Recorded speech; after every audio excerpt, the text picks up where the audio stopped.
Democrats had their day in the limelight, or rather the hot summer sun. So today was Republicans' turn to get into campaign mode with an annual meeting of the Illinois GOP's top leaders and a rally at the state fair. Amanda Vinicky joins us now from just inside the fair's main gate. Amanda, what happened today? Well, Republicans, Paris, hold very little control in Illinois. They're super minorities in the state legislature. They hold no statewide offices, and they make up less than a third of the state's congressional delegation. But they want to change that, and Republican Congressman Darren LaHood of the Peoria area knows what he would want to do if Republicans once again got control of the White House and of Congress. Ban critical race theory in every diversity training at the federal level. We ought to hire 100,000 new police officers in this country to support law and order. Thirdly, we got to promote and encourage patriotic education, K through 12, teach our kids to love America. And we have an obligation to go after big tech. How ironic is it that the leader of the Taliban has a Twitter account and President Trump doesn't?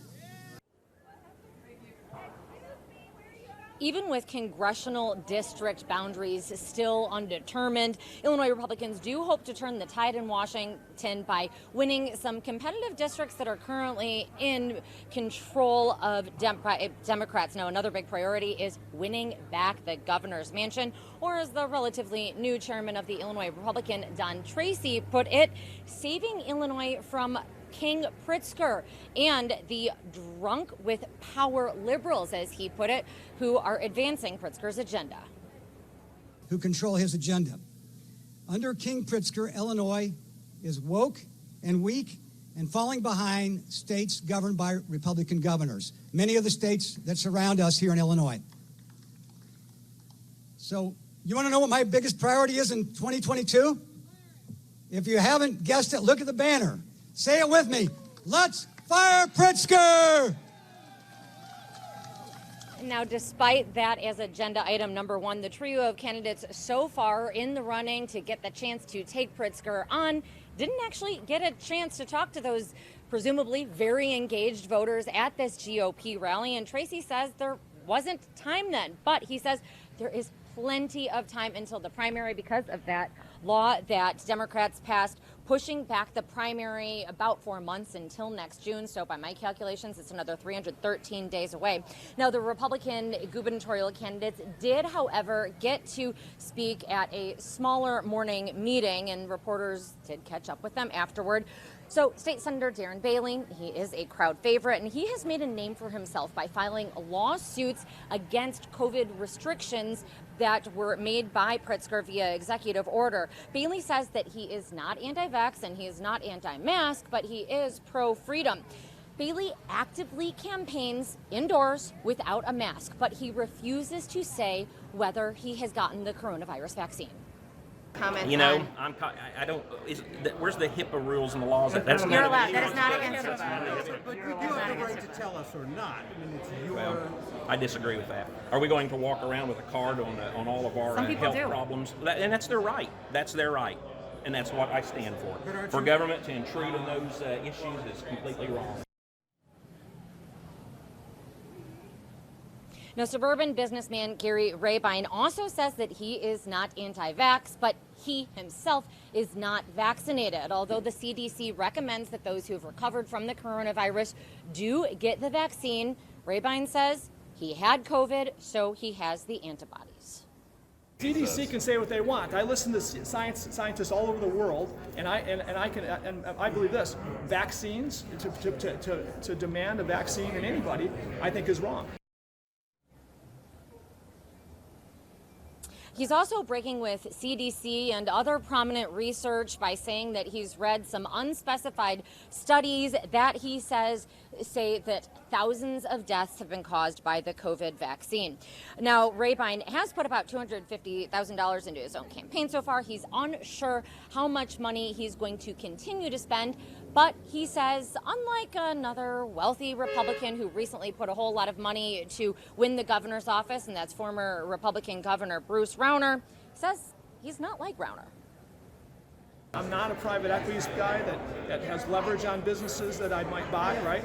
I'm a person that has to build relations of trust to get things done, and that's a big difference compared to otherwise.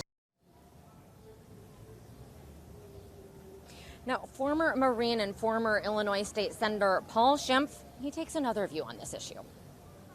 Getting everybody that can take the vaccine vaccinated, I think that's how we finally move past this. So I am vaccinated, and I encourage people to get vaccinated.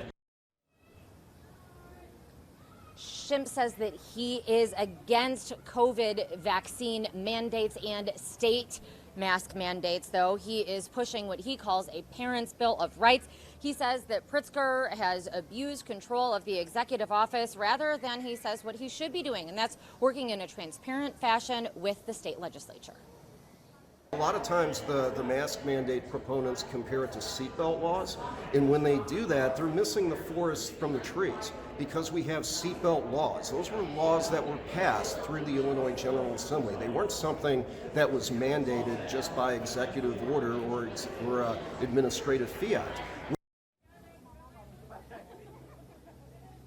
Now, one Republican who previously came up short in his bid to be Illinois' governor is Kirk Dillard, and he has an assessment of the field so far.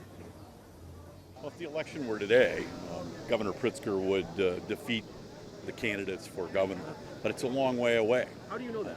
So, Governor Pritzker has unbelievable amounts of money, and the candidates that are running have to do well in the suburbs. That's going to be the key battleground.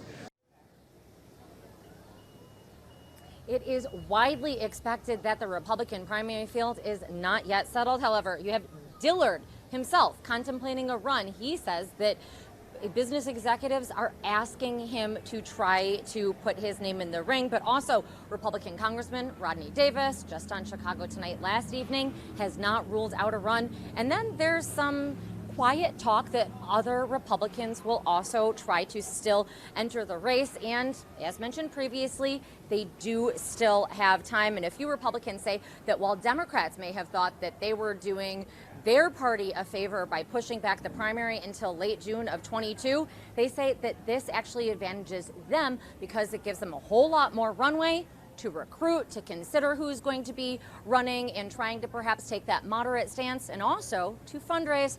Paris, speaking of time, State Fair tonight open until midnight and it runs through Sunday. So I still have time, as does everybody else, to go and get themselves a corn dog, funnel cake, what have you. Deep fried Oreo, Amanda. Deep fried everything. I think they have deep fried celery down there. All right, a lot to be sorted out there in the Republican primary field. Thank you so much.